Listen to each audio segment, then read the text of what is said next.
Ders 1. Pazarlık. Kıyafet alışverişi yaparken hiç pazarlık yapıyor musunuz? Genellikle değil. Ama daha iyi bir fiyat istemek zarar vermez. Pazarlık etmekte her zaman tereddüt etmişimdir ama sanırım denemeye değer. Her şey karşı teklifte bulunurken kendinden emin ve kibar olmakla ilgilidir. Sanırım başarılı olursa biraz para kazandırabilir. Kesinlikle. Fiyatları müzakere etmek birçok kültürde yaygın bir uygulamadır. Bir dahaki sefere kıyafet alışverişinde bulunduğumda bir şans vereceğim.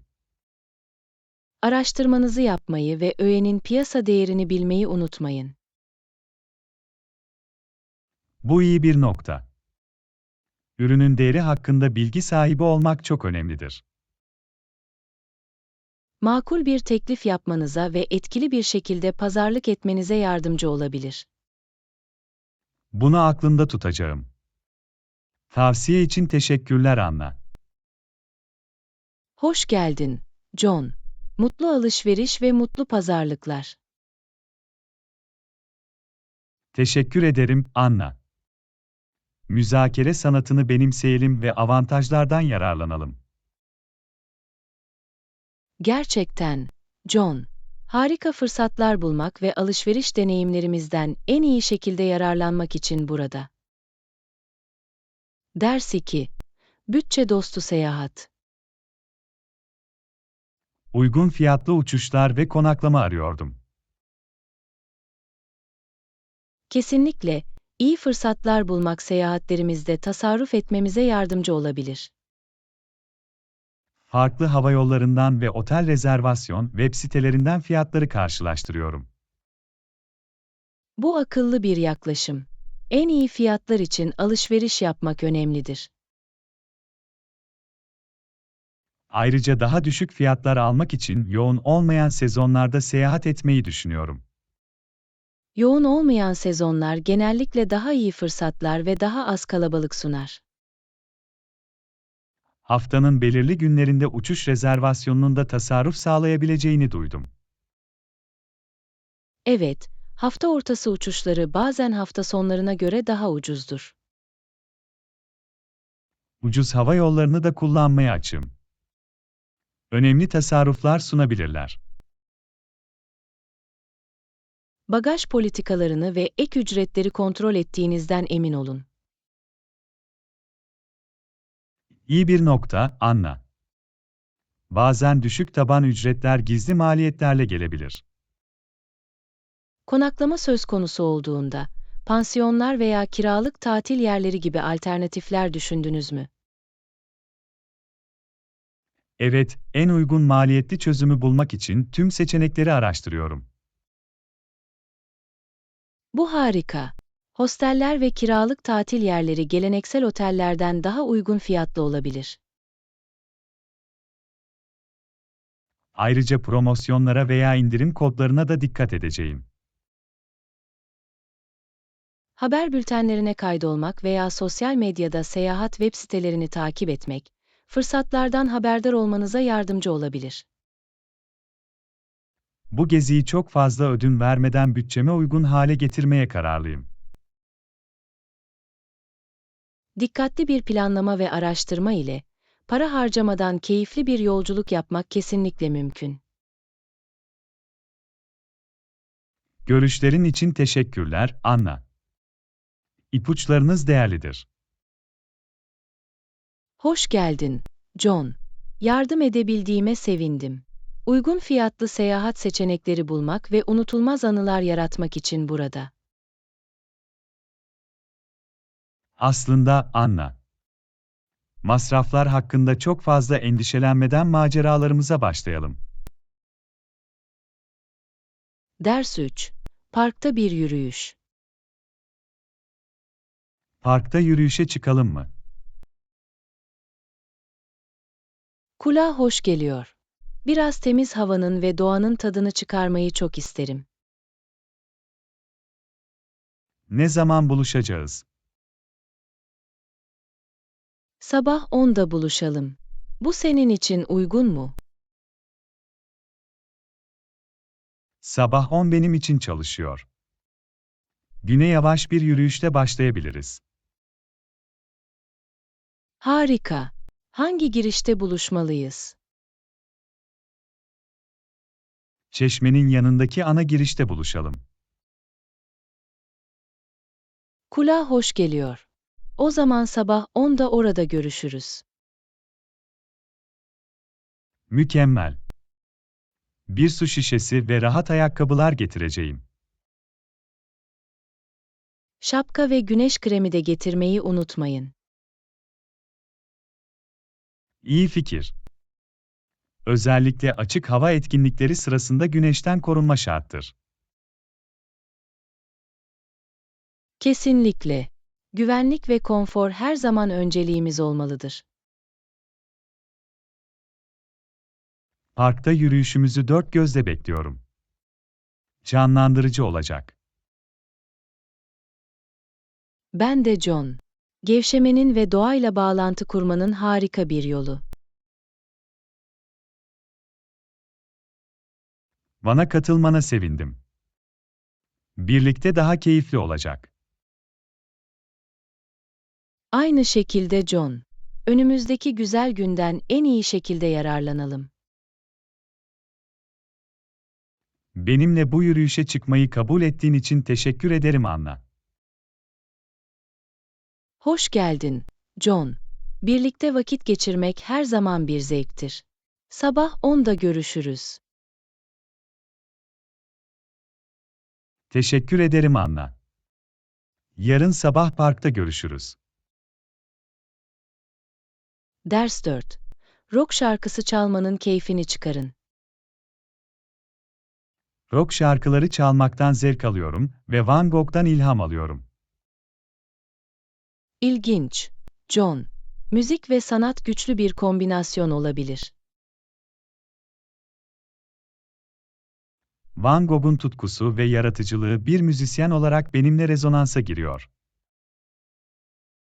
Canlı resimleri duygularının ve sanatsal ifadesinin bir yansımasıdır. Benzer şekilde, rock müzik kendimi ifade etmemi ve başkalarıyla bağlantı kurmamı sağlıyor. Müziğin duyguları uyandırmanın ve insanları bir araya getirmenin bir yolu vardır. Van Gogh'un cesur ve enerjik fırça darbeleri rock müziğindeki enerjiye paralel. Kayanın yoğunluğu ve ham olması Van Gogh'un sanat eserlerindeki yoğunluğu yansıtabilir. Rock şarkıları çalmak bana özgürlük ve özgürlük hissi veriyor, tıpkı Van Gogh'un sanatı gibi. Tutkunuzu besleyen sanatsal ilhamlara sahip olmak harika. Van Gogh'un hayat hikayesi de müzikal hayallerimin peşinden gitmem için bana ilham veriyor. Azmi ve bağlılığı, hayran olmak ve taklit etmek için niteliklerdir. Müzik aracılığıyla bir etki yaratmayı ve insanların hayatlarına dokunmayı umuyorum, tıpkı Van Gogh'un sanatıyla yaptığı gibi. Bunu başarabileceğine inanıyorum John. Tutkunuz ve yeteneğiniz müziğinizle parlayacak. Teşekkür ederim Anna. Desteğiniz benim için çok şey ifade ediyor. Hoş geldin, John. Sallanmaya ve sanatsal yolculuğunuzu takip etmeye devam edin. Yapacağım, Anna. Sanatta ilham almaya ve kendi başyapıtlarımızı yaratmaya devam edelim. Kesinlikle, John. İşte müziğin ve sanatın hayatımızı zenginleştirmedeki gücü. Teşekkürler, Anna. Müziğin çalmasına ve renklerin canlanmasına izin verin. Ders 5. Mikrodalga seçimi. Merhaba, mutfağım için yeni bir mikrodalga fırına ihtiyacım var. Herhangi bir öneri var mı? Elbette, John. İhtiyaçlarınız ve bütçeniz nelerdir? İyi bir kapasiteye ve birden fazla pişirme fonksiyonuna sahip bir mikrodalga arıyorum. Konveksiyon veya ızgara seçenekleri gibi özelliklere sahip bir mikrodalga almayı düşünün. Kulağa hoş geliyor. Peki ya boyut? Sınırlı sayaç alanım var. İşlevsellikten ödün vermeden daha küçük bir ayak izi sunan kompakt modeller arayın. Bunu aklımda tutacağım. Tavsiye ettiğiniz belirli markalar var mı? Panasonic, LG ve Samsung gibi popüler markalar kaliteli mikrodalgaları ile tanınırlar. Harika. Modellerine göz atacağım ve bazı incelemeleri okuyacağım. İncelemeleri okumak size farklı modellerin performansı ve dayanıklılığı hakkında fikir verebilir. Mikrodalganın watt değerini düşünmeli miyim? Daha yüksek watt genellikle daha hızlı ve daha verimli pişirme anlamına gelir. Anlıyorum. O zaman iyi bir watt değerine sahip bir mikrodalga hedefliyorum. Kontrol panelini ve kullanım kolaylığını kontrol etmeyi unutmayın. İyi nokta. Sezgisel bir arayüze sahip bir mikrodalga tercih ederim. Kolaylık sağlamak için önceden ayarlanmış pişirme programlarına sahip modelleri arayın. Bu yardımcı olur. Yaygın yemekler için sık sık önceden ayarlanmış seçenekleri kullanırım. Son olarak, fiyatları karşılaştırın ve devam eden promosyonları veya indirimleri arayın. Bilinçli bir karar vermek için fiyat karşılaştırması şarttır. Kesinlikle, John. Mutfağınız için mükemmel mikrodalga fırını bulacağınıza eminim. Rehberliğiniz için teşekkürler Anna. Önerileriniz aramamı kolaylaştıracak. Hoş geldin, John. Sana yardımcı olabildiğime sevindim. Mutlu mikrodalga avları. Teşekkür ederim Anna. Yardımın için minnettarım. İşte mutfağıma yeni ve verimli bir katkı. Ders 6. Hedefli reklamlar. İyi fikir. Peki ya hedefli reklamlar? Evet, bu daha önce etkili oldu. Doğru kitleye ulaşmaya yardımcı olabilir. İşletmemiz için hedefli reklamları nasıl uygulayabiliriz? Hedef kitlemizi ve demografik özelliklerini tanımlayarak başlayabiliriz. Buna sahip olduğumuzda onlara etkili bir şekilde nasıl ulaşabiliriz? Hedeflenen reklam seçenekleri sunan sosyal medya platformlarını kullanabiliriz. Hangi platformları tavsiye edersiniz? Facebook ve Instagram, belirli demografik bilgileri hedeflemek için sağlam reklam araçlarına sahiptir. Diğer platformları da düşünmeli miyiz? Hedef kitlemize bağlıdır. LinkedIn veya Pinterest gibi platformlar belirli işletmeler için uygun olabilir.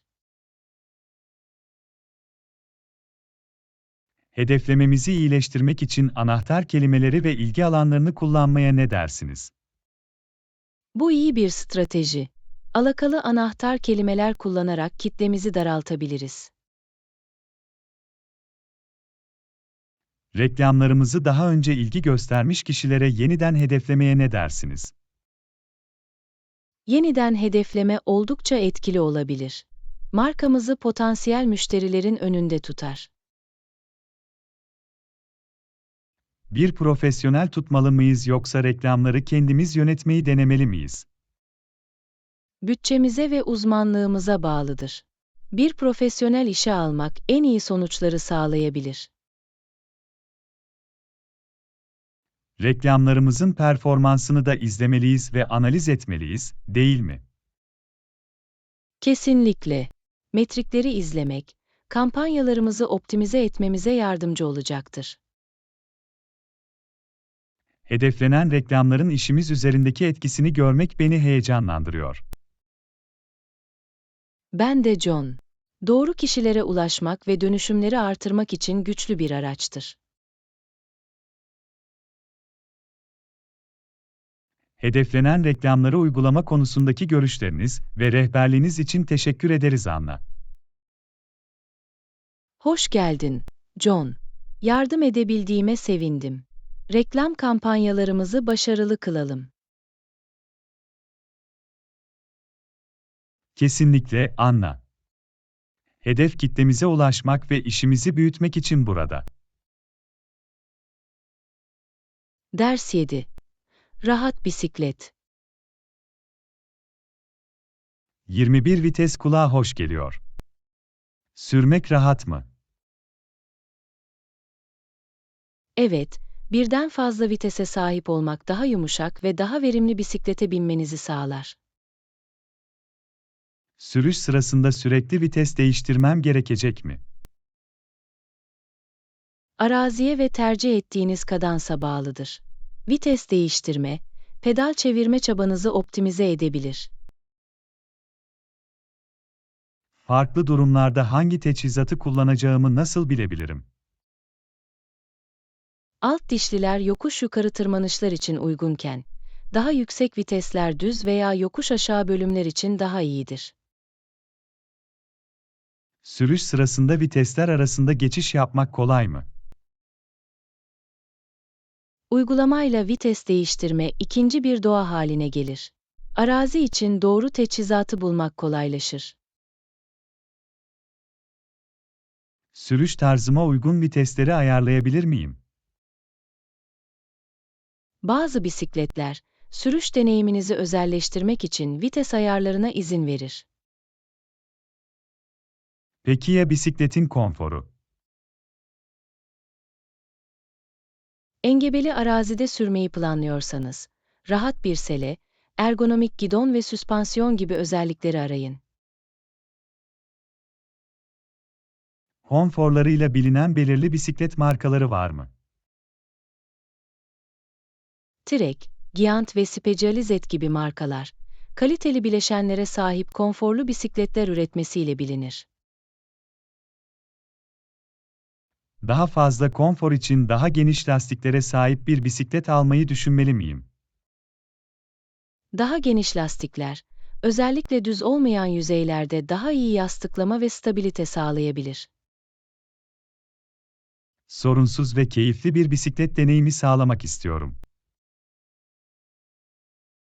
Bu durumda, konfor ve performans dengesi için alüminyum veya karbon fiber gibi iyi bir çerçeve malzemesine sahip bir bisiklet almayı düşünün.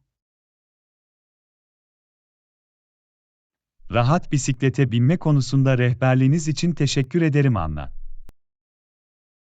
Hoş geldin, John. Umarım ihtiyaçlarınıza uygun mükemmel bisikleti bulursunuz. Yeni bisikletimle açık havayı keşfetmeyi dört gözle bekliyorum. Yolculuğunun tadını çıkar, John. Güvende kalın ve bisiklete binerek harika zaman geçirin. Yapacağım, Anna. İşte önünüzde konforlu ve keyifli yolculuklar. Ders 8. Plaj kaçamağı.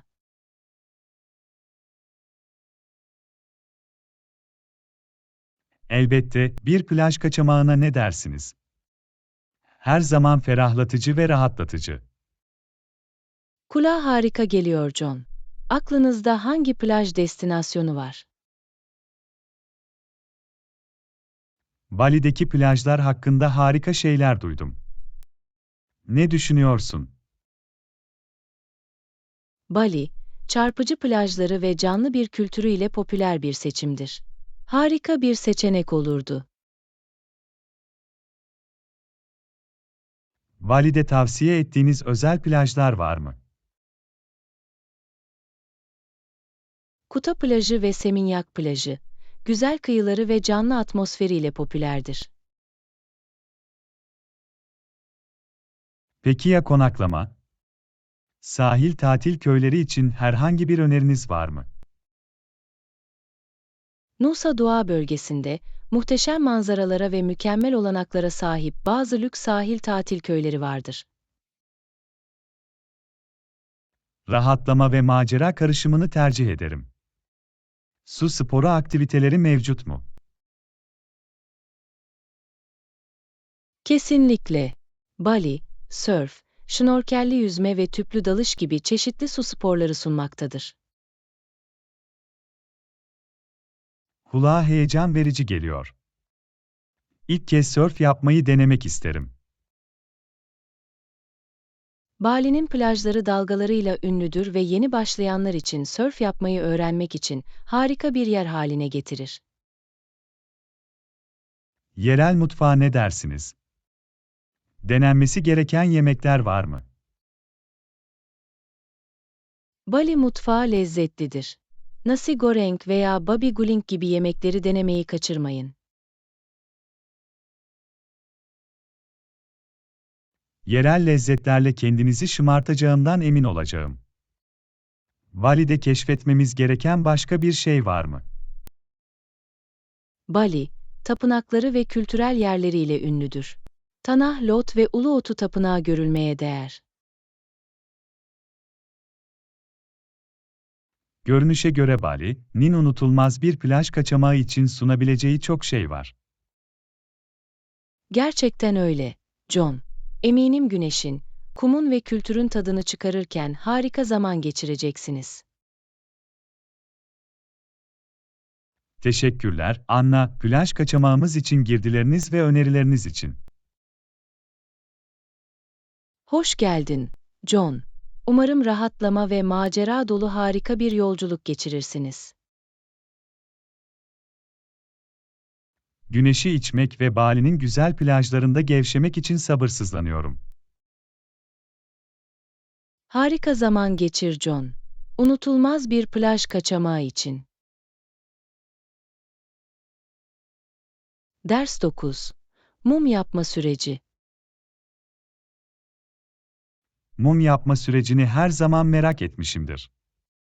Bu işin içinde ne var? Oldukça basit, John.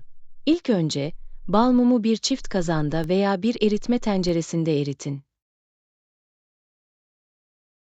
Mum yapmak için yaygın olarak ne tür bal mumu kullanılır? Soya bal mumu ve bal mumu, doğal ve temiz yanma özellikleri nedeniyle popüler seçimlerdir. Bal mumu eridikten sonra bir sonraki adım nedir? Hoş bir koku için eritilmiş bal mumuna koku yağları veya uçucu yağlar ekleyin. Mumların rengini özelleştirebilir miyim? Evet, istediğiniz rengi elde etmek için sıvı veya toz mum boyası ekleyebilirsiniz. Mumları şekillendirmek için kullanılan kalıplara ne dersiniz? Mumları şekillendirmek için silikon kalıplar veya geleneksel metal kalıplar gibi çeşitli kalıpları kullanabilirsiniz. Bal mumu dökmeden önce kalıba bir fitil yerleştirmem gerekir mi? Evet, fitili kalıbın altına sabitleyin ve bal mumu dökmeden önce düz durduğundan emin olun. Peki ya soğutma işlemi? Ne kadar sürer? Soğutma süresi mumun boyutuna ve kullanılan bal mumu türüne bağlıdır. Bir geceye kadar birkaç saat sürebilir. Mumlar soğuduktan ve katılaştıktan sonra kalıplardan çıkarabilir miyim? Evet, mumları hafifçe iterek veya bükerek kalıplardan dikkatlice çıkarın. Mumları yakmadan önce fitili kırpmalı mıyım? Temiz ve eşit bir yanma sağlamak için, fitili aydınlatmadan önce yaklaşık çeyrek inç kadar kesin. Bu basit görünüyor. Yüksek kaliteli mumlar yapmak için ek ipuçları var mı? Parfüm yağlarının uygun oranını aklınızda bulundurun. Güvenlik önlemlerini izleyin ve farklı tasarımlar ve kokularla denemeler yapın. Mum yapma sürecini açıkladığın için teşekkür ederim Anna. Denemek için heyecanlıyım. Hoş geldin, John. Eğlenin ve kendi mumlarınızı yapmanın yaratıcı sürecinin tadını çıkarın. Evim için veya hediye olarak benzersiz ve aromatik mumlar yaratmak için sabırsızlanıyorum. Harika olacaklarına eminim John. Mutlu mum yapımı. Ders 10. Tutarlılık için ipuçları. İlerlememde tutarlılığı korumayı zor buluyorum, bu da beni motive ediyor. Bunun üstesinden gelmek için herhangi bir ipucu var mı? Tutarlılık anahtardır John. Gerçekçi hedefler belirleyerek ve bunları daha küçük, yönetilebilir görevlere ayırarak başlayın. Dikkat dağıtıcı şeyler veya engellerle karşılaştığımda nasıl motive olabilirim? İlham kaynağınızı bulun ve hedeflerinizi düzenli olarak kendinize hatırlatın. Kendinizi destekleyici insanlarla çevreleyin ve olumlu bir ortam yaratın. Bir rutin oluşturmaya ve ona bağlı kalmaya yardımcı olacak herhangi bir strateji var mı? Hedeflerinize ayrılmış zaman içeren bir program veya günlük rutin oluşturun. Yolda kalmak için hatırlatıcılar ayarlayın veya üretkenlik uygulamalarını kullanın. Ya bir aksilik yaşarsam veya ilerleme gününü kaçırırsam? Kendine karşı çok sert olma, John. Aksilikleri kabul edin. Ondan öğrenin ve ertesi gün üzerinde durmadan yoluna geri dönün. Bazen hedeflerimin uzun vadeli doğası karşısında bunalmış hissediyorum. Herhangi bir öneri var mı? Uzun vadeli hedeflerinizi daha küçük kilometre taşlarına bölün. Motivasyonu ve ilerleme duygusunu korumak için elde edilen her kilometre taşını kutlayın. Nasıl odaklanabilirim ve ertelemeyi nasıl önleyebilirim? Günün en üretken zamanınızı belirleyin ve o dönemde önemli görevlerinizi planlayın. Dikkat dağıtıcı şeyleri en aza indirin ve öz disiplin uygulayın. Hesap verebilirlik tutarlılığın korunmasında yardımcı olur mu? Evet, bir hesap verebilirlik ortağı bulun veya benzer hedeflere sahip bir topluluğa katılın. İlerlemenizi paylaşın ve düzenli kontrollerle birbirinizi destekleyin. Ya yol boyunca ilgimi veya tutkuyu kaybedersem? Nedeniyle yeniden bağlantı kurun. John, yeni yaklaşımlar keşfederek veya yeni ilham bularak neden başladığınızı düşünün ve tutkunuzu yeniden canlandırın. İlerlemeyi etkili bir şekilde izlemek için herhangi bir teknik var mı? Başarılarınızı, kilometre taşlarınızı ve iyileştirme alanlarınızı kaydetmek için bir günlük tutun veya bir ilerleme izleme uygulaması kullanın. İlerlemenizin görsel bir hatırlatıcısı olarak hizmet edebilir. Uzun vadede hedeflerime nasıl bağlı kalabilirim? Hedeflerinize ulaşmanın getirdiği faydaları ve ödülleri sürekli olarak kendinize hatırlatın. Sürece bağlı kalın ve yolculuğu kucaklayın. Tutarlılık ve ilerleme ile ilgili bu değerli ipuçlarını paylaştığınız için teşekkür ederim Anna. Hoş geldin, John. Unutmayın, tutarlılık küçük, günlük eylemlerle oluşturulur. Devamını yap, sonuçları göreceksin. Bu stratejileri uygulamaya ve hedeflerime doğru tutarlı ilerleme kaydetmeye kararlıyım. Ruh bu, John. Size başarılar ve özlemlerinize doğru istikrarlı bir yolculuk diliyorum. Desteğin için minnettarım Anna. İşte tutarlı kalmak ve hedeflerimize ulaşmak için. Ders 11. Yeni kıyafetler denemek. Anna, yeni kıyafetler aldım. Onları görmek ister misin? Evet, yapıyoruz. İşte buradalar. Nasıl görünüyorlar? İyi uyuyorlar ama bu gömleğin renginden emin değilim. Ne düşünüyorsun? Renk sana yakışıyor John. Cildinizi güzelce tamamlar. Bunu duymak güzel. Peki ya bu kot pantolon? Kot pantolon sana çok yakışıyor John. Mükemmel bir uyum ve stile sahipler. Böyle düşünmene sevindim. Şimdi, bu ceket hakkında ne düşünüyorsun? Ceket, kıyafetinize şık bir dokunuş katıyor. Üzerinde harika görünüyor. John. Geri bildiriminiz için teşekkür ederim, Anna. Fikrine değer veriyorum. Hoş geldin, John. Yardım etmekten her zaman mutluluk duyarım. Gösterecek başka eşyalarınız var mı? Evet, bir tane daha var. Bu kazağa ne dersin? Kazak rahat ve şık görünüyor. Farklı durumlar için çok yönlü bir parça. Bunu duyduğuma rahatladım. Süveterin deseninden emin değildim. Desen görsel ilgi katar ve kazağa benzersiz kılar.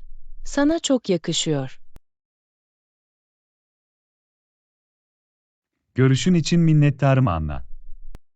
İkinci bir görüş almak her zaman yararlıdır.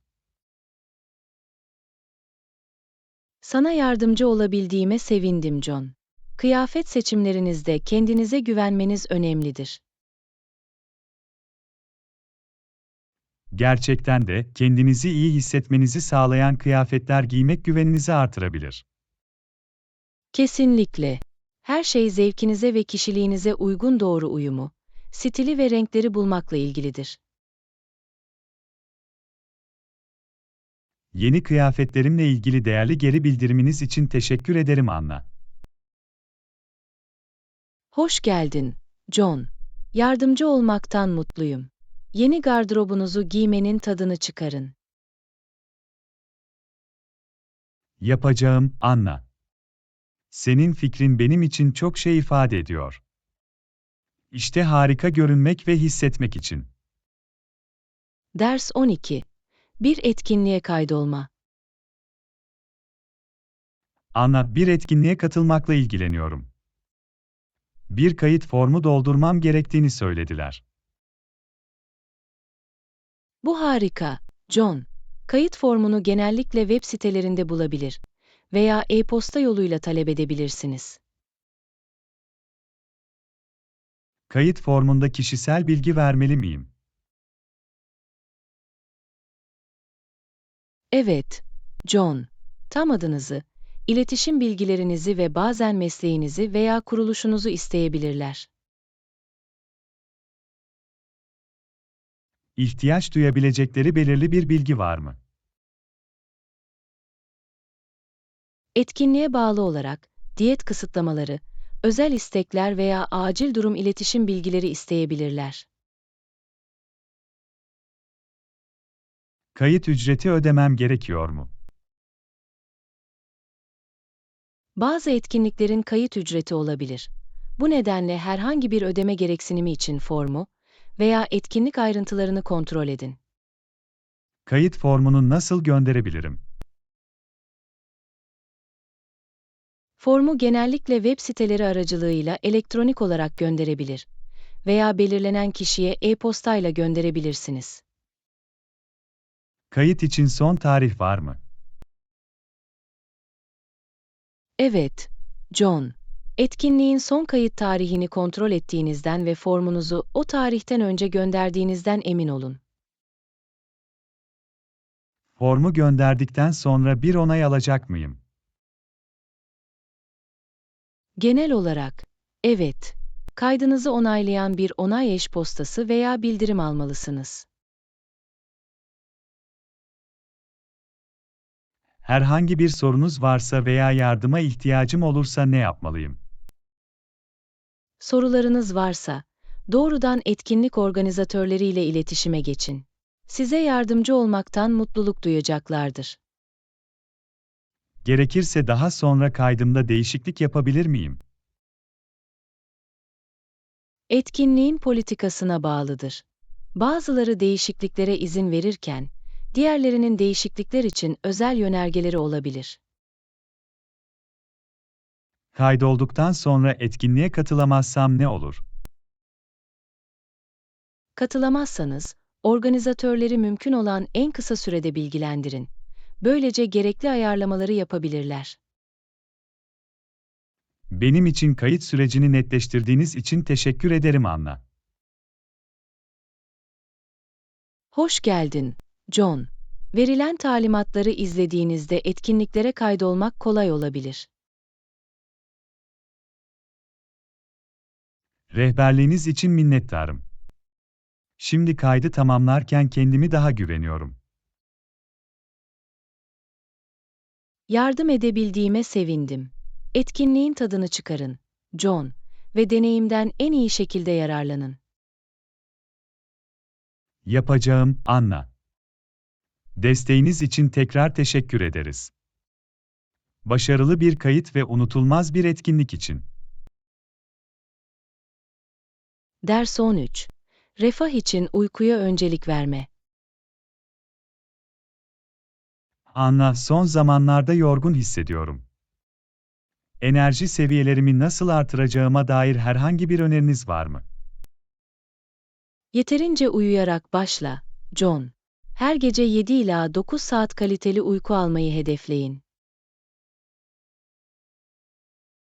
Bazı değişiklikler yapmaya ve uykuma öncelik vermeye çalışacağım. Daha iyi uyku için herhangi bir ipucu var mı? Yatmadan önce bir uyku rutini oluşturun. Yatmadan önce kafein ve elektronik cihazlardan kaçının ve sakin bir uyku ortamı yaratın. Ya uykuya dalmakta veya uykuda kalmakta zorlanırsam?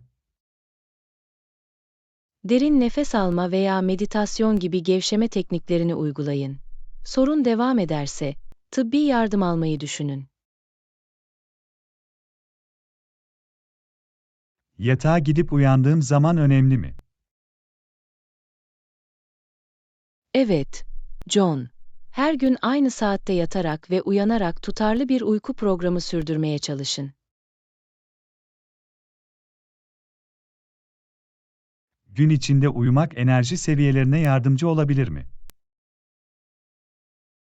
Kısa elektrikli uykular faydalı olabilir. Ancak uykuyu bozabileceğinden uzun uykulardan veya yatmadan çok yakın uykudan kaçının. Uyku kalitesini etkileyebilecek yaşam tarzı faktörleri var mı? Evet, aşırı alkol tüketimi, sigara içmek veya yatmadan önce ağır öğünler yemek gibi bazı alışkanlıklar uykuyu engelleyebilir. Peki ya egzersiz? Uykuya yardımcı olur mu? Düzenli fiziksel aktivite daha iyi uykuyu teşvik edebilir. Ancak size enerji verebileceği için yatmadan önce yoğun egzersizlerden kaçının. Uykuya öncelik vermenin faydalarını görmek ne kadar sürer? Sürekli olarak iyi uyku alışkanlıkları uygulamak, birkaç hafta içinde enerji seviyelerini ve genel refahı artırabilir. Uyku, üretkenlik ve ruh hali gibi hayatımın diğer alanlarını etkileyebilir mi? Kesinlikle, John. Kaliteli uyku, bilişsel işlev, ruh hali düzenlemesi ve optimal günlük performans için gereklidir. Teşekkürler Anna, uykunun önemini vurguladığınız için. Bu geceden başlayarak bunu bir öncelik haline getireceğim. Hoş geldin, John. Unutmayın, iyi dinlenmiş bir zihin ve beden daha sağlıklı ve daha tatmin edici bir hayata katkıda bulunur. Bunun için Rehberliğiniz için tebrikler John. minnettarım. Size dinlendirici İşte geceler daha ve iyi uyumak enerjik ve günler canlılığı diliyorum. artırmak için. Ders 14. Vale ipuçları. Yoksa vale hizmeti kullanırken dikkat etmeliyim. Sadece tüm eşyalarınızı valeden toplamayı unutmayın. Bu iyi bir nokta. Önemli bir şeyi unutmak istemem. Aceleniz olduğunda küçük eşyaları gözden kaçırmak kolaydır. Dikkatli olmam gereken belirli öğeler var mı? Anahtarlarınızı, telefonunuzu, cüzdanınızı ve değerli eşyalarınızı aldığınızdan emin olun. Bunu aklımda tutacağım. Bunların hiçbirini kaybetmek istemem. Ayrılmadan önce 2 kez kontrol etmek her zaman daha iyidir. Peki ya vale bileti? Yanımda tutmalı mıyım? Evet, vale bileti aracınızı daha sonra almak için önemlidir. O zaman güvenli bir yerde sakladığımdan emin olacağım. Bu iyi bir fikir. Bu arabanın mülkiyet kanıtınız. Sorunsuz bir vale deneyimi için ek ipuçları var mı? Valeye hizmetleri için bahşiş vermek iyi bir uygulamadır. Genellikle ne kadar bahşiş vermeliyim? Standart, hizmet seviyesine bağlı olarak genellikle birkaç dolardır. Bahşiş vermeye hazır bir miktar nakit hazırlayacağım. Bu düşünceli. Vale bunu takdir edecektir. Aklımda tutmam gereken başka bir şey var mı? Aracınızı iade ettikten sonra herhangi bir hasar olup olmadığını kontrol etmek iyi bir fikirdir. O akıllıca bir önlem. Bunu yapacağımdan emin olacağım. Tesisten ayrılmadan önce herhangi bir endişeyi ele almak daha iyidir. Bu vale ipuçlarını paylaştığınız için teşekkür ederiz, Anna. Hoş geldin, John. Umarım sorunsuz bir deneyim yaşamanıza yardımcı olurlar. Tavsiyenizi takdir ediyorum. İyi hazırlıklı olmak her zaman iyidir. Kesinlikle. Vale hizmetiyle sorunsuz bir karşılaşma sağlar. Bir sonraki vale deneyimim için tüm bu ipuçlarını aklımda tutacağım. Sana yardımcı olabildiğime sevindim John. Güvenli seyahatler. Teşekkür ederim Anna. Rehberliğiniz değerlidir. Birbirimizden öğrenmeye devam edelim. Ders 15. Şehir merkezini keşfetmek. Şehir merkezine gitmek istiyorum. Şanslısın. Otobüs durağı hemen köşede. Bu çok uygun. Otobüsler ne sıklıkla çalışır? Genellikle her 10 ila 15 dakikada bir sık programları vardır. Bu harika. Otobüs için uzun süre beklemek zorunda kalmayacağım. Kesinlikle. Toplu taşıma şehirde verimlidir. Aramanız gereken belirli bir otobüs numarası var mı? İhtiyacınız olan otobüs numarası 23'tür. Doğrudan şehir merkezine gider. Mükemmel. 23 numaralı otobüse göz kulak olacağım. Merak etmeyin. Otobüsler genellikle numaralarıyla iyi etiketlenir. Otobüs yolculuğu şehir merkezine ulaşmak ne kadar sürer? Trafiğe bağlı olarak yaklaşık 20 dakika sürmelidir. Bu çok da kötü değil. Manzaranın tadını çıkarmam için bana zaman verecek. Evet, yol boyunca bazı ilginç yerler göreceksiniz. Şehir merkezinden önce bilmem gereken duraklar var mı? Otobüs birkaç durak olacak ama inme vakti geldiğinde sana haber veririm. Bunun için minnettarım. Durağımı kaçırmak istemiyorum. Sorun değil, John. Bilgilendiğinizden emin olacağım. Demem gereken belirli bir otobüs ücreti var mı?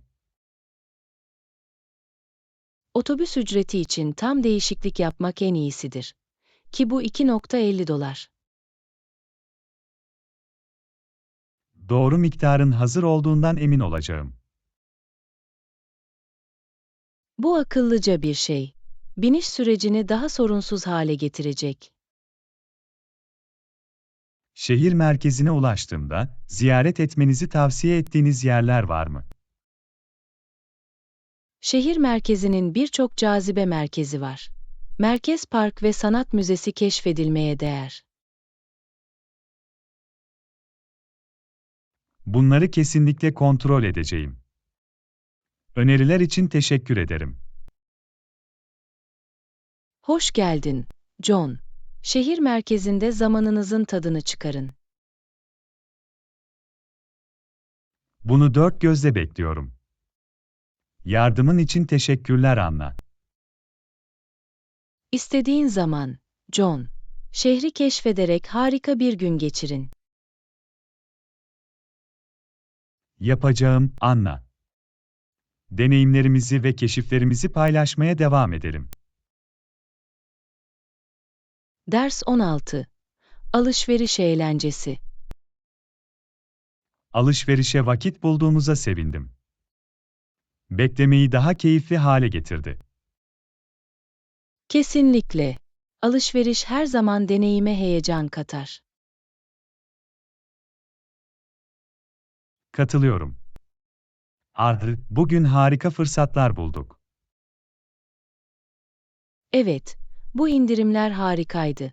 İyi bir pazarlık yapmayı seviyorum. İhtiyacınız olanı daha düşük bir fiyata bulmak tatmin edicidir. Kesinlikle. Alışveriş deneyimini daha da iyi hale getiriyor.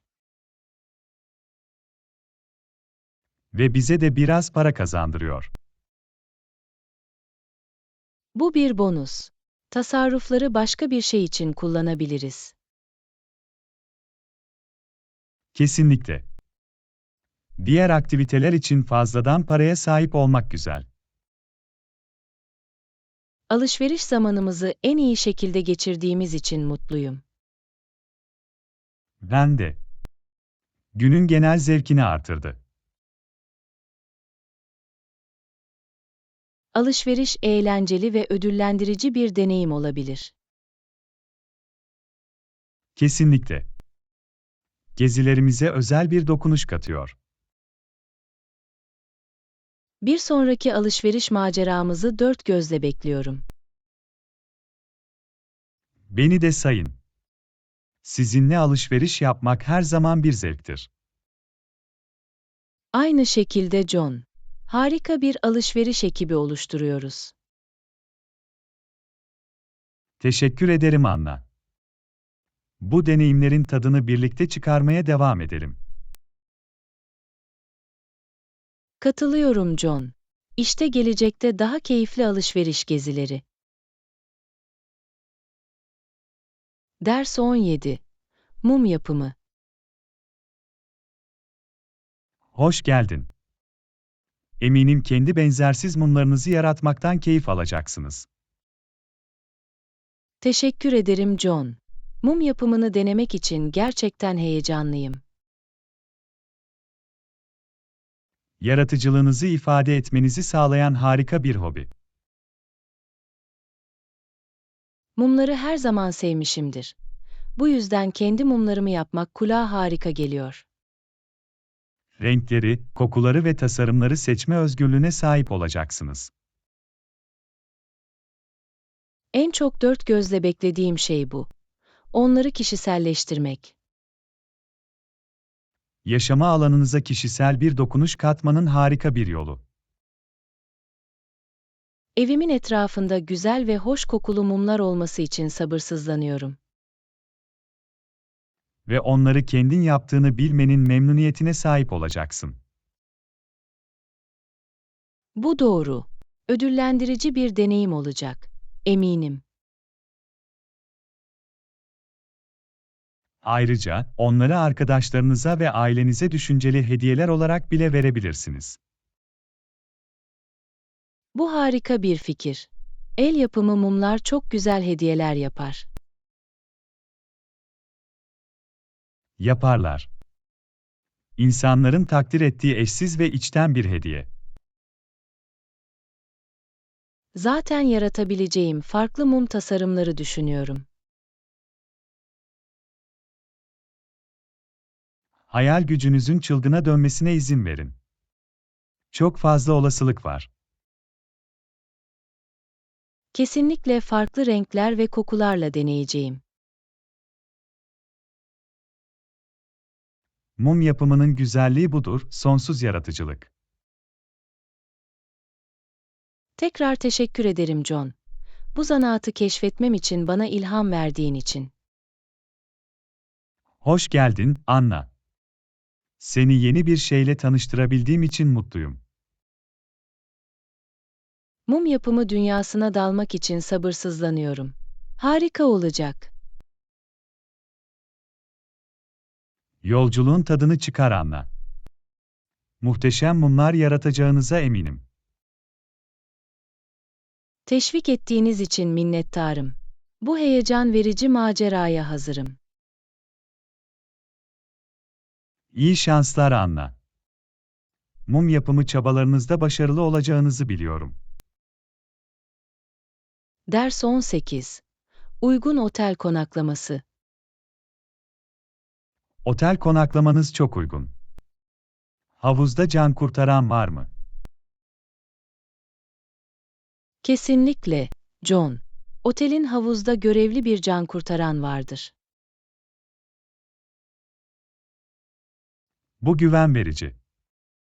Güvenlik her zaman en önemli önceliktir, özellikle suya yakın. Katılıyorum. Havuz faaliyetlerini denetleyen eğitimli profesyonellere sahip olmak önemlidir. Birinin gözetlediğini bilmek gönül rahatlığı verir. Kesinlikle. Can kurtaran güvenli ve keyifli bir yüzme deneyimi sağlar. Can kurtaranın görev başında olduğu belirli saatleri var mı? Evet, can kurtaran her gün belirlenmiş saatlerde mevcuttur. Bunu bilmek güzel. Havuz zamanımızı buna göre planlayabiliriz. Kesinlikle. Can kurtaran müsait olduğunda yüzmek en iyisidir. Otelin misafir güvenliğine olan bağlılığını takdir ediyorum. Bunu ciddiye alırlar ve misafirlerinin refahına öncelik verirler. Can kurtaranın yanı sıra başka güvenlik önlemleri var mı? Evet, otel çeşitli güvenlik protokolleri uyguladı. Uyguladıkları önlemlerden bazıları nelerdir? Net tabelaları, acil durum ekipmanları ve düzenli havuz bakımı var. Görünüşe göre güvenlik konusunda kapsamlı bir yaklaşım benimsemişlerdir. Kesinlikle. Konukların endişesiz bir konaklama geçirmelerini istiyorlar. Bu övgüye değer. Genel deneyime ve memnuniyetine katkıda bulunur. Kesinlikle. Bir otelin misafir güvenliğine öncelik vermesi çok önemlidir. Refahımıza değer veren bir otel seçtiğimize sevindim. Ben de John. İyi ellerde olduğumuzu bilmek rahatlatıcı. Tüm önemli ayrıntıları kontrol ettiğiniz için teşekkür ederiz Anna. Hoş geldin, John. Gezileri planlarken her zaman güvenliğe öncelik verdiğimden emin olurum. Seninle seyahat etmekten zevk almamın sebeplerinden biri de bu, Anna. Aynı şekilde John. Güvenli ve keyifli bir deneyim sağlamak söz konusu olduğunda harika bir ekip oluşturuyoruz. Daha fazla aynı fikirde olamazdım Anna. Gelecekteki tüm maceralarımızda güvenliği önceliklendirmeye devam edelim. Kesinlikle, John. Önce güvenlik, her zaman. Ders 19. Paketleme. Şimdi sayaç. Pekala, hadi bitirelim, sonra yapabiliriz. Dışarı çık ve biraz akşam yemeği ye. Acıkmaya başladım. Bir plana benziyor. Yakınlarda güzel bir restoran bulabiliriz. Biraz İtalyan yemeği için havasındayım. Peki ya sen? İtalyanca bana da iyi geliyor. Bir İtalyan restoranı arayalım. Harika. Ödemeyi hemen tezgahta ödeyeceğim. Acele etmeyin. Girişin yakınında seni bekleyeceğim. Hepsi bitti. Sabrın için teşekkürler John. Hoş geldin, Anna. Hiç uzun sürmedi. Anlayışınız için minnettarım. Şimdi gidip açlığımızı tatmin edelim. Kesinlikle. Lezzetli bir yemek için sabırsızlanıyorum. Verimli bir günün ardından iyi yemeklerin tadını çıkarmak her zaman güzeldir. Daha fazla aynı fikirde olamazdım. Bu hak edilmiş bir ikram. Ve iyi bir şirketle paylaşıldığında daha da iyidir. Bu yemek deneyimini birlikte paylaşabildiğimiz için mutluyum. Ben de John. Harika bir gün oldu. Gerçekten de. Akşamdan da en iyi şekilde yararlanalım. Keyifli olacağından eminim. Her zaman harika zaman geçiriyoruz. Bu doğru. Sohbetlerimiz ve kahkahalarımız her anı özel kılıyor. Dostluğumuz için minnettarım John. Benim için çok şey ifade ediyor. Bu duygu karşılıklı, Anna. Sen harika bir arkadaşsın. Teşekkür ederim John. Birlikte güzel anılar yaratmaya devam edelim. Kesinlikle. İşte ileride daha fazla macera ve güzel zamanlar. Bunun için tebrikler John. Şimdi gidip yemeğimizin tadını çıkaralım. Daha fazla aynı fikirde olamazdım. Hadi unutulmaz bir akşam yapalım Anna. Ders 20. Pul ticareti. Benzersiz tasarımlar veya sınırlı baskılar için diğer koleksiyoncularla pul takası yapıyor musunuz? Kesinlikle, John. Pul ticareti koleksiyonumu genişletmenin harika bir yoludur. Ticaret yapmak için genellikle diğer koleksiyoncuları nasıl bulursunuz? Pul toplamaya adanmış çevrimiçi forumlar ve topluluklar var. Kulağa uygun geliyor. Her yerden koleksiyoncularla bağlantı kurabilirsiniz. Evet, diğer meraklılarla tanışmak için harika bir fırsat. Takas etmek istediğiniz özel pullarınız var mı? Şu anda eski Avrupa pulları ve nadir tematik setler arıyorum. Geçmişte başarılı işlemler yaptınız mı? Kesinlikle. Ticaret yoluyla harika pullar elde edebildim. Bu harika. Hobiye macera duygusu katar. Capper. Hangi benzersiz pullarla karşılaşacağınızı asla bilemezsiniz. Özellikle ticaret için sakladığınız kopyalarınız var mı? Evet, ticaret amacıyla kopyaları saklamayı seviyorum. Çok fazla harcamadan koleksiyonunuzu genişletmenin akıllı bir yoludur. Kesinlikle. İlgili her iki taraf için de bir kazan-kazan durumu. Pul alışverişi yaparken adil bir ticaret nasıl sağlarsınız? Genellikle pulların durumunu ve değerini önceden tartışırız.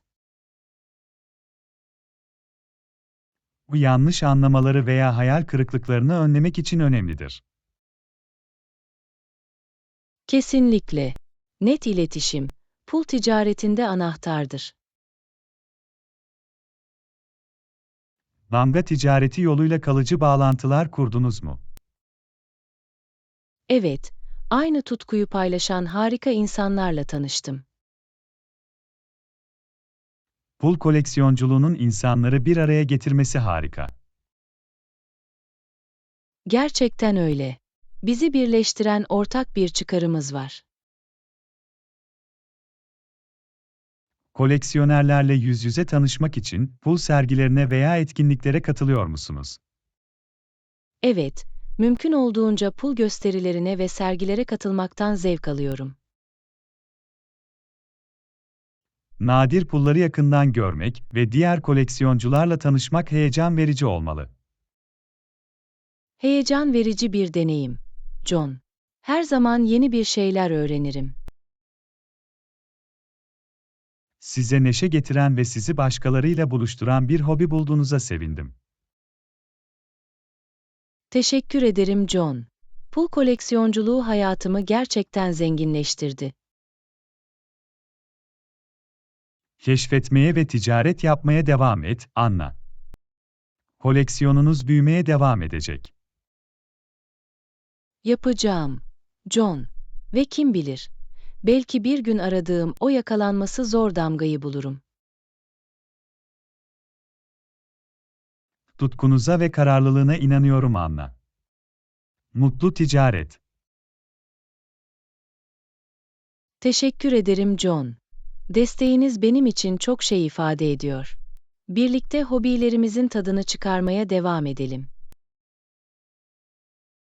Ders 21. Egzersiz rutini. Genellikle haftada en az 3 ila 4 gün egzersiz yapmanız önerilir. Bu doğru. Düzenli egzersizin birçok sağlık yararı vardır. Rutinime dahil edebileceğim bazı egzersiz türleri nelerdir? Kardiyovasküler egzersizler, kuvvet antrenmanı ve esneklik egzersizlerinin bir karışımını ekleyebilirsiniz. Bana kardiyovasküler egzersiz örnekleri verebilir misiniz? Elbette, koşu, bisiklete binme, yüzme veya tempolu yürüyüş gibi aktiviteler kardiyovasküler sağlık için mükemmeldir. Peki ya kuvvet antrenmanı egzersizleri? Kuvvet antrenmanı egzersizleri ağırlık kaldırmayı, direnç bantlarını kullanmayı veya şınav ve çömelme gibi vücut ağırlığı egzersizleri yapmayı içerir. Dikkate almam gereken özel esneklik egzersizleri var mı? Yoga veya pilates gibi germe egzersizleri esnekliği artırabilir ve yaralanmaları önlemeye yardımcı olabilir. Her egzersiz seansı ne kadar sürmelidir? Seans başına en az 30 dakikalık orta yoğunluklu egzersiz yapmayı hedefleyin. Bu kulağa uygulanabilir geliyor. Peki ya tam 30 dakikamız olmazsa? Bir seferde 10 dakika gibi daha kısa egzersiz nöbetleri bile faydalı olabilir. Her gün aynı saatte egzersiz yapmalı mıyım? Sabit bir zamana sahip olmak gerekli değildir. Ancak tutarlılık anahtardır. Sizin için en uygun zamanı bulun ve ona bağlı kalın. Egzersizler arasında dinlenme günleri almak uygun mudur? Evet, dinlenme günleri iyileşme için önemlidir. Vücudunuzu dinleyin ve dinlenmek ve onarmak için zaman tanıyın. Düzenli egzersiz yapmak için motive olduğumdan nasıl emin olabilirim? Gerçekçi hedefler belirleyin. Hoşunuza giden aktiviteleri bulun ve ek motivasyon için bir arkadaşınızla egzersiz yapmayı veya bir fitness sınıfına katılmayı düşünün. Egzersiz rutinine başlamadan önce bir doktora danışmalı mıyım?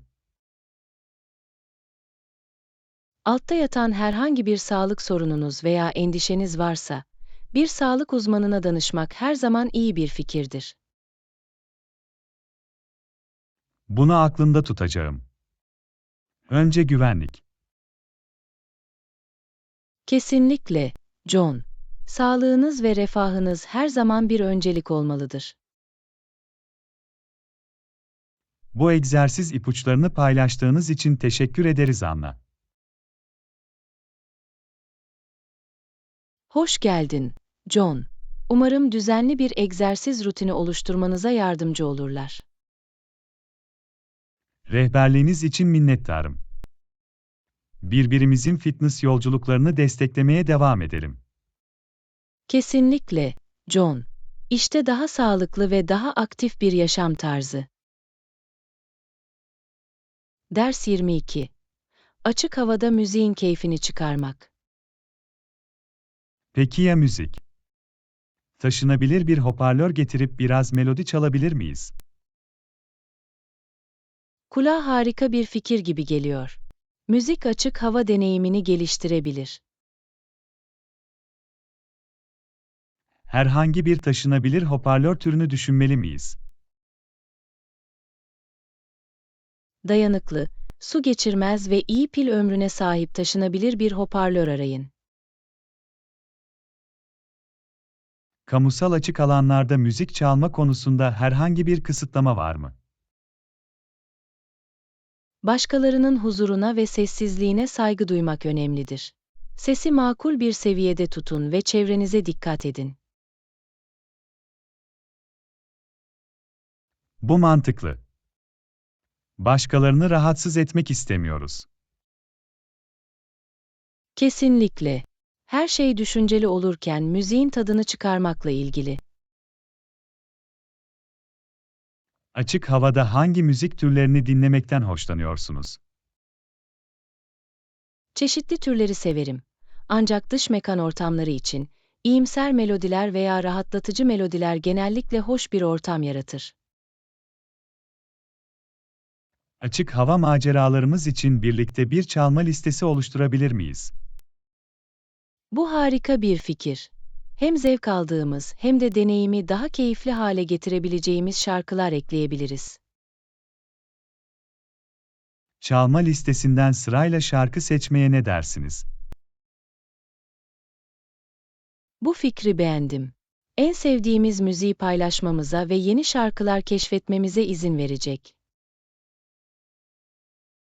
Taşınabilir hoparlör için fazladan pil veya güç bankası getirmeli miyiz? Özellikle daha uzun geziler için yedek güç seçeneklerine sahip olmak her zaman iyi bir fikirdir. Fazladan pil ve bir güç bankası getirdiğimden emin olacağım. Harika. Bu şekilde müziğin herhangi bir kesinti olmadan çalmasını sağlayabiliriz. Müzik kurulumumuz için göz önünde bulundurmamız gereken başka bir şey var mı? Hoparlörü yerleştirmek için küçük bir paspas veya battaniye getirmek faydalı olabilir. Sesi yükseltmeye ve yerden korumaya yardımcı olur. Dış mekan malzemeleri listemize bir paspas ekleyeceğim. Mükemmel. Hepimiz için daha iyi bir dinleme deneyimi yaratacaktır. Katkıların için teşekkürler, Anna. Müzikal maceralarımızı dört gözle bekliyorum. Hoş geldin, John. Açık havada eğlenmenin keyifli bir yolu olacak. Arkadaşımız olarak müzikte unutulmaz anlar yaşayalım. Kesinlikle, John. Müziğin bizi açık hava yolculuklarımızda taşımasına izin verin. Ders 23. Kişisel marka oluşturmak.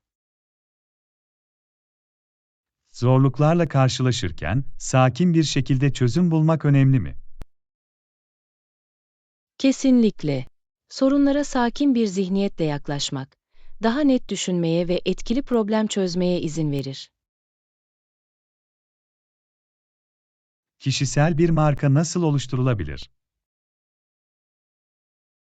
Kişisel bir marka oluşturmak, olumlu ve unutulmaz bir izlenim yaratmak için benzersiz becerilerinizi, değerlerinizi ve uzmanlığınızı sergilemeyi içerir. Günümüzün profesyonel dünyasında kişisel bir markaya sahip olmak gerekli midir? Evet, kişisel bir markaya sahip olmak kendinizi farklılaştırmanıza yardımcı olur ve kariyer gelişimi ve ağ oluşturma fırsatları yaratır. Kişisel bir marka oluşturmaya başlamak için bazı adımlar nelerdir? Hedeflerinizi tanımlayarak, güçlü yönlerinizi belirleyerek ve hedef kitlenizi anlayarak başlayın. Becerilerimi ve uzmanlığımı nasıl sergileyebilirim? LinkedIn gibi çevrimiçi platformlardan yararlanın. Profesyonel bir web sitesi oluşturun ve alanınızla ilgili değerli içerikleri paylaşın. Kişisel markalaşmada tutarlılığı korumak önemli mi? Tutarlılık anahtardır. Çevrimiçi varlığınızın, mesajlaşmanızın ve eylemlerinizin istediğiniz marka imajıyla uyumlu olmasını sağlayın. Ağ oluşturma kişisel bir marka oluşturmaya yardımcı olabilir mi? Kesinlikle. Ağ oluşturma, sektörünüzdeki profesyonellerle bağlantı kurmanıza, fikirlerinizi paylaşmanıza ve erişiminizi genişletmenize olanak tanır. Kişisel markamı geliştirmek için aktif olarak geri bildirim almalı mıyım? Evet, geri bildirim değerlidir. İçgörüler elde etmek ve gerekli ayarlamaları yapmak için mentorlardan, meslektaşlardan veya müşterilerden girdi alın. Kişisel markamı oluştururken nasıl özgün kalabilirim? Değerlerinize sadık kalın, benzersiz niteliklerinizi sergileyin ve etkileşimlerinizde dürüstlüğü ve şeffaflığı koruyun. Kişisel markalaşma profesyonel yaşamın ötesine geçebilir mi? Kişisel markalaşma, kişisel ilişkileri ve yaşamın çeşitli yönlerinde nasıl algılandığınızı da etkileyebilir. Bu görüşleri paylaştığın için teşekkürler, Anna. Kişisel markamı oluşturmak için çalışmaya başlayacağım. Hoş geldin, John.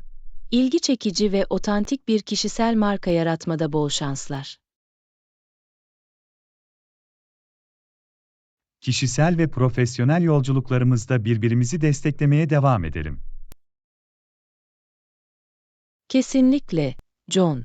İşte olağanüstü kişisel markalar oluşturmak ve olumlu bir etki yaratmak için. Kabul Ders ettim. harika geliyor. Birlikte gitmek Eşyalarımızı daha eğlenceli toplayacağım ve olacak. birlikte gidebiliriz. Getirmemiz gereken şeylerin bir kontrol listesini yapmalı mıyız? Evet, önemli bir şeyi unutmadığımızdan emin olmak için bir liste yapalım. Listemize dahil etmemiz gereken bazı temel unsurlar nelerdir? Su, atıştırmalıklar, güneş kremi, bir harita veya navigasyon cihazı ve gezimizle ilgili belirli öğeleri paketlemeliyiz. İlk yardım çantası gibi herhangi bir güvenlik ekipmanı getirmeli miyiz? Her ihtimale karşı basit bir ilk yardım çantası bulundurmak her zaman iyi bir fikirdir. Paketleme yaparken hava tahminlerini dikkate almamız gerekiyor mu? Evet, hava tahminlerini kontrol etmek, uygun şekilde giyinmemize ve şemsiye veya ceket gibi gerekli eşyaları getirmemize yardımcı olacaktır. Kitap veya oyun gibi eğlence seçenekleri getirmeli miyiz? Arıza süresini tahmin edersek, bir tür eğlence getirmek, kendimizi meşgul etmek için iyi bir fikir olabilir. Anılarımızı yakalamak için bir kameraya ne dersiniz? Evet, iyi bir kameraya sahip bir kamera veya akıllı telefon getirmek, karşılaştığımız güzel anları yakalamamızı sağlayacaktır. Potansiyel hediyelik eşya veya çöp için fazladan çanta taşımalı mıyız? Evet, hediyelik eşya ve çöp için fazladan torbalara sahip olmak, çevrenin temiz ve düzenli kalmasına yardımcı olacaktır. Ulaşım şeklimiz için dikkate almamız gereken özel bir şey var mı? Ulaşım şeklimize bağlı olarak, ister toplu taşıma ister özel bir araç olsun, buna göre paketlemeliyiz. Tamam, sanırım şimdi kapsamlı bir listemiz var. Harika! İhtiyacımız olan her şeye sahip olduğumuzdan emin olmak için dışarı çıkmadan önce listeyi 2 kez kontrol edelim. Hazır olduğumuzda birlikte maceramıza çıkabiliriz. Kesinlikle. Harika bir arkadaşlıkla heyecan verici bir yolculuk olacak. Birlikte gitmemizi önerdiğin için teşekkür ederim, Anna. Deneyimleri paylaşmak her zaman daha keyifli. Hoş geldin, John. Daha fazla aynı fikirde olamazdım. Birlikte kalıcı anılar yaratalım. Hadi bu maceraya devam edelim ve ömür boyu değer vereceğimiz hikayeler yaratalım. Ben hazırım, John. Bugünü hatırlanacak bir gün haline getirelim. Ders 25. Mükemmel daireyi seçmek. Bence tek yatak odası benim için mükemmel olurdu. Başka bir tavsiye var mı? Marketler, toplu taşıma araçları ve parklar gibi olanaklara konumu ve yakınlığı düşünün.